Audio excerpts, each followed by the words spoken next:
Cancelled ang school today. So guys, excited kami today. Hindi dahil sa walang pasok, kundi dahil today ang pinaka-inaabangan ng lahat. Even mga locals dito sa US. Dahil today ang 49 cents sale sa Ross Dress for Less. Pero bago tayo dumiretso sa Boodle Story, share ko muna yung 2 days winter storm experience namin dito sa St. Louis, Missouri. Before pa mangyari yung storm, nagtanong-tanong na kami kung gaano ba kalala ang winter storm dito. According sa mga students, it's really bad. Umaabot daw ng 6-7 inches, minsan more pa ang mga snow. Hirap nang wala sasakyan.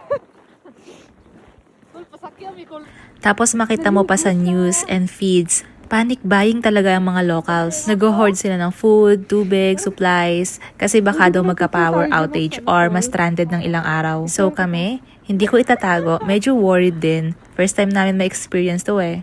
Pero guys, iba talaga ang mga Pinoy. Super strong natin. Kasi sa kanila, ganitong storm pa lang, grabe na ang kaba, grabe na ang worry. E paano pa kung maranasan nila yung mga kalamidad sa Pinas? Bagyo, sobrang lakas na hangin, baha, lindol. Dito mo talaga masasabi, ibang level tayo. Going back sa winter storm, hindi naman siya ganun kalala dito sa St. Louis. Ayoko din naman i-generalize ang buong Amerika ha, kasi based sa news, malala talaga sa ibang states. Saturday at Sunday, tuloy-tuloy ang snow.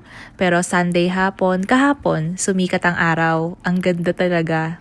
Lumabas kami, naglaro-laro, parang biglang okay na ulit ang mundo para sa amin. Then today, Monday, cancel ang school dahil sobrang kapal ng snow sa labas. Mahirap talagang bumiyahe.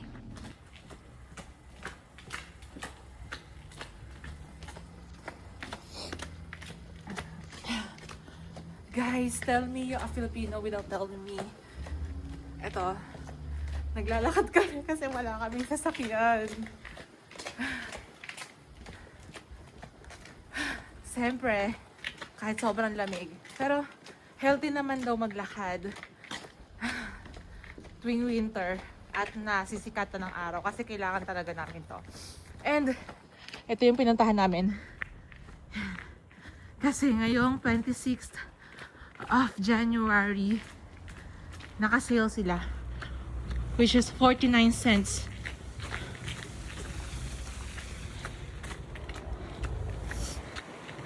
So, nandito na kami.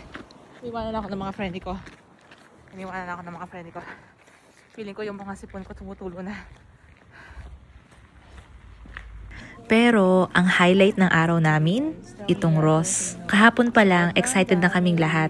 Nagpaplano na sila na pumila ng madaling araw kahit sobrang lamig. I failed today guys. Pagdating namin sa Ross, ang dami ng tao, ang dami ng mga Pinoy. Hindi ko kinayang gumising na maaga. Ang himbing pala ng tulog ko. Ginising na nga lang ako ng mga friend ko.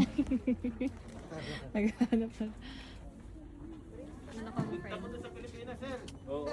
Yung pa din friend. Sino ba yun? Ba kasi ang dami nun? Sa akin yan, bakit? Sa kanya yan. Ang lalaki. Na kasi $1 eh. Oo. O yan, $1 dito. Grabe guys, wagi talaga sila. Worth it yung pag-aabang nila kaninang umaga.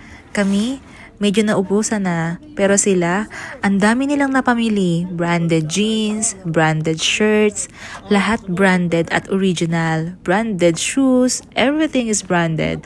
Original shoes, ang presyo starts at 49 cents. Pero hindi lahat ha, yung iba $3 to $5 lang. Pero saan ka pa, 'di ba? Saan ka makakahanap nun?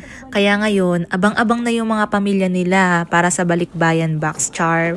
Paldo talaga sila. Sana all na lang.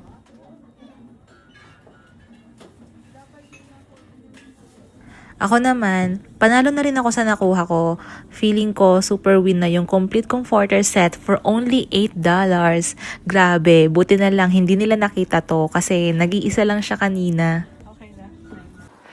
So, ayun lang for today's video. Winter storm, canceled school at konting budol, life in the US. See you sa next vlog. Char, Eme lang, kala mo naman talaga.